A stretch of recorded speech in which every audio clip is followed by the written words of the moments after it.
प्यारे विद्यार्थियों सत श्री अकाल। मैं हरजिंदर कौर तुहाडी पंजाबी विषय की अध्यापक। हाँ जी बेटा जी, आपां देखो श्री गुरु नानक देव जी का शब्द सो क्यों मंदा आखिए ये आपां कर चुके हाँ। अज आपां तुहाडी काव्य रचना भाव कविता भाग दे विचों सैकेंड रचना करन जा रहे हाँ। किरपा करके बख्श लै। किरपा करके बख्श लै श्री गुरु अमरदास जी की रचना आ। हाँ जी बेटा, शब्द की व्याख्या करन तो पहला आपां श्री गुरु अमरदास जी के बारे जान पछाण करते हाँ। देखो, सिखां दे तीजे गुरु श्री गुरु अमरदास जी का जन्म 1469 ईस्वी नूं पिंड बासर के जिला अमृतसर विखे होया सीगा। गुरु अमरदास जी का जन्म कित्थे होया सी? पिंड बासर के जिला अमृतसर विखे। कदों होया सी? 1469 ईस्वी नूं। और गुरु अमरदास जी सिखां दे किनवें गुरु सन? तीजे। आप जी के पिता जी का नाम तेजभान सी ते माता जी का नाम लखो सी। आप जी भल्ला घराणे दे सन। आप जी की पत्नी मनसा देवी सी। आप जी के 4 बच्चे सन, 2 पुत्र सन, मोहन जी अते मोहरी जी अते 2 पुत्रियां बीबी दानी जी ते बीबी पानी जी। 16 अप्रैल 1552 ईस्वी विच 73 साल की उम्र विच आप जी नूं गुरगद्दी प्राप्त हुई। आप जी ने हेठ लिखे खेतरां विच योगदान दिता। 16 अप्रैल 1552 ईस्वी विच 73 साल की उम्र दे विच आप जी नूं गुरगद्दी प्राप्त हुई। आप जी ने हेठ लिखे खेतरां विच योगदान दिता। आप जी ने पहलां पंगत पाछे संगत के सिद्धांत का प्रचार किया। किस सिद्धांत का प्रचार किया? पंगत पाछे संगत। भाव भी ये की हुंदा सी, मतलब पहलां पंगत फिर संगत। भाव पहलां गुरु का लंगर ते फिर संगत दे विच बैठना। ठीक है ना। तो जाति प्रथा का विरोध किया सी आपने। परदा प्रथा ते सती प्रथा का पुरजोर विरोध किया सीगा।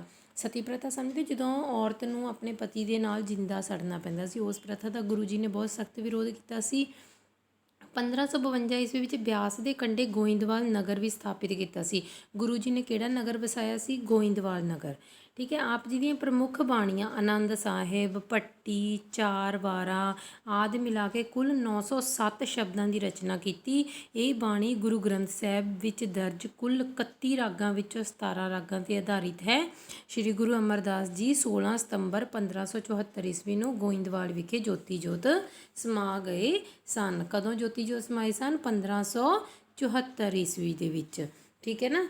हाँ जी बेटा, अगे देखो इन्हां दा शब्द है। असी शब्द की रचना है किरपा करके बख्श लै। किरपा करके बख्श लै। हाँ जी बेटा, देखो इस दे विच ये जिहड़ा शब्द है ना, ये श्लोक वारां तो वधीक दा हिस्सा है। जिहड़ा गुरु जी दा रचना है, श्लोक है वारां तो वधीक उहदा हिस्सा है। ठीक है ना। पहलां देखो इहदा प्रसंग देखते हैं कि जिहड़ा शब्द है ना, मतलब जिहड़ा ये शब्द है, यह शब्द पंजाबी साहित्यमाला 10 पाठ पुस्तक विच दर्ज श्री गुरु अमरदास जी की रचना किरपा करके बख्श लै विचों लिया गया है। किहड़ी रचना है? किरपा करके बख्श लै विचों लिया गया है। यह रचना श्लोक 12 तो वधीक दा हिस्सा है। जिवें तुहानूं मैं दस्सिया कि गुरु अमरदास जी की रचना जिहड़ी है श्लोक किहड़े श्लोक का हिस्सा है? 12 तो वधीक दा हिस्सा है। इस श्लोक विच गुरु जी कहते हैं कि मनुखी जीवन बड़ा अमुल है। जिहड़ा मनुख का जीवन है बहुत कीमती है। मनुख नूं इस संसार ते आउण तो बाद उस परमात्मा नूं भुल जाता है। देखो, मनुख जो इस संसार दे विच आ जाता, कम्मां कारां दे विच पै जाता है ना, वो किस नूं भुल जाता है? उस प्रभु परमात्मा नूं भुल जाता है। तो इंज अपनी कीमत गवा बैठता है। तो उस प्रभु परमात्मा की नज़रां दे विच अपने मनुखी जीवन की की आ कीमत नूं गवा बैठता है। गुरु साहिब मनुख नूं गुनाहगार कहते हुए उसकी इस सोच नूं हिलाउणा दिंदे हुए परमात्मा अगे अरदास करते हैं। गुरु साहिब जिहड़ा मनुख है उन्होंने गुनाहगार मानते हैं तो उसकी इस सोच नूं हलूणा देण लई, मनुख नूं हलूणा देण लई कि वह की गलत काम कर रहा है, उस प्रभु परमात्मा अगे अरदास करते हैं इस शब्द राहीं। हाँ जी देखो बेटा, शब्द की पहली लाइन है असी खते बहुत कमामदे अंत ना पारावार। पहली लाइन देखो, परमात्मा नूं संबोधन कर रहे हैं गुरु साहिब। गुरु अमरदास जी परमात्मा नूं संबोधन करते हुए की कहते हैं कि हे परमात्मा साडे ते अपनी किरपा दृष्टि रख। पहली लाइन है असी खते बहुत कमामदे। खते मतलब खता दा आ। खता मीनस हुंदी है भुल ते पाप। पारावार हुंदा है अथाह असीम। ਹਾਂਜੀ, ਇਸ ਲਾਈਨ ਦਾ ਭਾਵ ਹੈ ਅਸੀਂ ਤਾਂ ਆਪਣੇ ਜੀਵਨ ਵਿੱਚ ਅਨੇਕਾਂ ਭੁੱਲਾਂ ਕਰਦੇ ਹਾਂ। ਖਤਾ ਮਤਲਬ ਭੁੱਲਾਂ, ਬਹੁਤ ਕਮਾਉਂਦੇ ਕਰਦੇ ਹਾਂ, ਅੰਤ ਨਾ ਪਾਰਾਵਾਰ। ਇਹਨਾਂ ਸਭ ਭੁੱਲਾਂ ਦਾ ਪਾਪਾਂ ਦੀ ਗਿਣਤੀ ਨਹੀਂ ਕੀਤੀ ਜਾ ਸਕਦੀ, ਭਾਵ ਇਹਨਾਂ ਦਾ ਪਾਰਾਵਾਰ ਨਹੀਂ ਹੈ, ਕੋਈ ਵੀ ਅੰਤ ਨਹੀਂ ਹੈ। ਸੈਕਿੰਡ ਲਾਈਨ ਦੇਖੋ, ਪਹਿਲੀ ਲਾਈਨ ਦੀ ਕੀ ਵਿਆਖਿਆ ਹੋਈ? ਅਸੀਂ ਤਾਂ ਆਪਣੇ ਜੀਵਨ ਵਿੱਚ ਬਹੁਤ ਸਾਰੀਆਂ ਗਲਤੀਆਂ ਕਰਦੇ ਹਨ, ਇਹਨਾਂ ਗਲਤੀਆਂ ਦੀ ਕੋਈ ਸੀਮਾ ਨਹੀਂ ਹੈ, ਇਹਨਾਂ ਦੀ ਗਿਣਤੀ ਨਹੀਂ ਕੀਤੀ ਜਾ ਸਕਦੀ। ਸੈਕਿੰਡ ਲਾਈਨ ਹੈ, ਹਰ ਕਿਰਪਾ ਕਰਕੇ ਬਖਸ਼ ਲੈ, ਹਉ ਪਾਪੀ ਵੱਡ ਗੁਨਾਹਗਾਰ।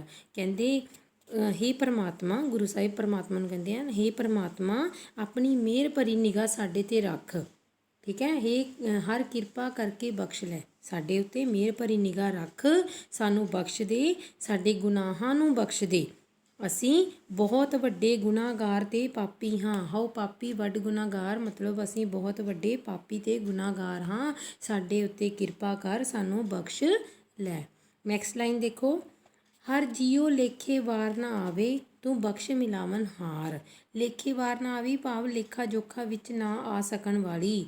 ਠੀਕ ਹੈ, ਕਹਿੰਦੇ ਜਿਸ ਤਰ੍ਹਾਂ ਦੇ ਅਸੀਂ ਕਰਮ ਕੀਤੇ ਹਨ, ਜਿਹੜੇ ਅਸੀਂ ਕਰਮ ਕੀਤੇ ਹਨ ਉਹ ਜਿਹੜੇ ਆ ਉਹਨਾਂ ਦਾ ਲੇਖਾ ਜੋਖਾ ਨਹੀਂ ਕੀਤਾ ਜਾ ਸਕਦਾ, ਇਹਨਾਂ ਦਾ ਲੇਖਾ ਜੋਖਾ ਨਹੀਂ ਹੋ ਸਕਦਾ, ਅਤੇ ਅਸੀਂ ਤੁਹਾਡੀ ਮਿਹਰ ਦੇ ਬਖਸ਼ਿਸ਼ ਦੇ ਮਤਲਬ ਕੀ ਆ ਹੱਕਦਾਰ ਜਾਂ ਪਾਤਰ ਨਹੀਂ ਬਣ ਸਕਦੇ, ਅਤੇ ਤੁਹਾਡੀ ਬਖਸ਼ਿਸ਼ ਦੀ ਵਾਰੀ ਵੀ ਸਾਡੇ 'ਤੇ ਆਉਣੀ ਮੁਸ਼ਕਲ ਹੋ ਜਾਵੇਗੀ, ਕਿਉਂਕਿ ਅਸੀਂ ਜਿਹੜੇ ਮਾੜੇ ਕਰਮ ਕੀਤੇ ਹਨ। ਕਹਿੰਦੇ ਇਸ ਲਈ ਤੂੰ ਆਪਣੀ ਕਿਰਪਾ ਅਤੇ ਮਿਹਰ ਅਤੇ ਬਖਸ਼ਿਸ਼ ਨਾਲ ਸਾਨੂੰ ਚਰਨਾਂ ਵਿੱਚ ਸਥਾਨ ਦੇ। ਉਸ ਪ੍ਰਭੂ ਪਰਮਾਤਮਾ ਦੀ ਕਿਰਪਾ ਤੋਂ ਬਿਨਾਂ ਮਿਲਾਪ ਵੀ ਨਹੀਂ ਹੋ ਸਕਦਾ, ਭਾਵ ਉਸ ਪਰਮਾਤਮਾ ਨਾਲ ਗੁਰੂ ਦੀ ਕਿਰਪਾ ਤੋਂ ਬਿਨਾਂ ਮਿਲਾਪ ਨਹੀਂ ਹੋ ਸਕਦਾ। ਕਹਿੰਦੇ ਨੈਕਸਟ ਲਾਈਨ ਦੇਖੋ, ਗੁਰ ਤੂਠੇ ਹਰ ਪ੍ਰਭ ਮੇਲਿਆ, ਸਭ ਕਿਲਵਿਖ ਕੱਟ ਜਾਏ। ਕਿਲਵਿਖ ਦਾ ਮਤਲਬ ਹੁੰਦਾ ਆ ਪਾਪ। ਠੀਕ ਹੈ ਨਾ, ਕਹਿੰਦੇ ਜਦੋਂ ਗੁਰੂ ਦੀ ਉਹ ਕਿਰਪਾ ਉਸ ਪ੍ਰਭੂ ਨਾਲ ਮਿਲਣਾ ਹੁੰਦਾ ਹੈ ਤਾਂ ਸਾਰੇ ਕਿਸਮ ਦੇ ਦੁੱਖ ਤਕਲੀਫ ਕੱਟੇ ਜਾਂਦੇ ਹਨ, ਉਸ ਦੇ ਸਾਰੇ ਪਾਪ ਅਤੇ ਗੁਨਾਹ ਮਾਫ ਹੋ ਜਾਂਦੇ ਹਨ। ਭਾਵ ਜਦੋਂ ਮਨੁੱਖ ਦਾ ਮੇਲ ਕਿਸ ਨਾਲ ਹੋ ਜਾਂਦਾ ਹੈ? ਗੁਰੂ ਦੀ ਕਿਰਪਾ ਨਾਲ। ਗੁਰੂ ਤੋਂ ਬਿਨਾਂ ਅਸੀਂ ਉਸ ਪ੍ਰਭੂ ਪਰਮਾਤਮਾ ਨੂੰ ਨਹੀਂ ਮਿਲ ਸਕਦੇ ਹੈਗੇ। ਗੁਰੂ ਦੀ ਕਿਰਪਾ ਨਾਲ ਜਦੋਂ ਅਸੀਂ ਉਸ ਪ੍ਰਭੂ ਨਾਲ ਮਿਲਣਾ ਹੋ ਜਾਂਦਾ ਆ ਤਾਂ ਸਾਡੇ ਸਾਰੇ ਪਾਪ ਗੁਨਾਹ ਕੀ ਆ ਮਾਫ ਹੋ ਜਾਂਦੇ ਹਨ। ਕਿਲਵਿਖ ਭਾਵ ਪਾਪ, ਵਿਕਾਰ ਮਤਲਬ ਕੱਟੇ ਜਾਂਦੇ ਹਨ। ਠੀਕ ਹੈ ਨਾ। ਲਾਸਟ ਲਾਈਨ ਦੇਖੋ, ਜਿਨ੍ਹਾਂ ਹਰ ਹਰ ਨਾਮ ਤੇ ਆਇਆ ਜਨ ਨਾਨਕ ਤਿਨ ਜੈਕਾਰ। ਕਹਿੰਦੇ ਪ੍ਰਭੂ ਨੂੰ ਯਾਦ ਕਰਨ ਵਾਲੇ, ਉਸ ਦਾ ਨਾਮ ਜਪਣ ਵਾਲੇ ਹਮੇਸ਼ਾ, ਜੈਕਾਰ ਦਾ ਮਤਲਬ ਸਮਝਦੇ ਹੋ? ਜਿੱਤ ਦੀ ਗੂੰਜ। ਠੀਕ ਹੈ ਨਾ, ਕਹਿੰਦੇ ਪ੍ਰਭੂ ਨੂੰ ਯਾਦ ਕਰਨ ਵਾਲੇ, ਉਸ ਦਾ ਨਾਮ ਜਪਣ ਵਾਲੇ ਹਮੇਸ਼ਾ ਹੀ ਪ੍ਰਭੂ ਪਿਆਰਿਆਂ ਵੱਲੋਂ ਵੀ ਪ੍ਰਸ਼ੰਸਾ ਹਾਸਲ ਕਰਦੇ ਹਨ, ਭਾਵ ਉਹਨਾਂ ਦੀ ਜੈ ਜੈਕਾਰ ਹੁੰਦੀ ਹੈ। ਪ੍ਰਭੂ ਪਿਆਰਿਆਂ ਵੱਲੋਂ, ਜਿਹੜੇ ਪ੍ਰਭੂ ਦੇ ਪਿਆਰੇ ਉਹਨਾਂ ਦੀ ਪ੍ਰਸ਼ੰਸਾ ਹਾਸਲ ਕਰਦੇ ਹਨ। ਕੌਣ? ਜਿਹੜੇ ਪ੍ਰਭੂ ਦਾ ਨਾਮ ਜਪਦੇ ਹਨ, ਪ੍ਰਭੂ ਨੂੰ ਹਮੇਸ਼ਾ ਯਾਦ ਰੱਖਦੇ ਹਨ। ਹਾਂਜੀ ਬੇਟਾ ਜੀ, ਇਹ ਸੀ ਅੱਜ ਦੀ ਰਚਨਾ ਕਿਰਪਾ ਕਰਕੇ ਬਖਸ਼ ਲੈ। ਬੇਟਾ ਜੀ ਤੁਸੀਂ ਇਸ ਸ਼ਬਦ ਦਾ ਸਾਰ ਆਪਣੀ ਫੇਅਰ ਨੋਟਬੁੱਕ ਦੇ ਵਿੱਚ ਰਾਈਟ ਕਰਨਾ ਆ, ਔਰ ਇਸ ਸ਼ਬਦ ਦੀ ਵਿਆਖਿਆ ਨੂੰ ਚੰਗੀ ਤਰ੍ਹਾਂ ਸਮਝਣਾ ਆ ਵੀਡੀਓ ਦੇਖ ਕੇ।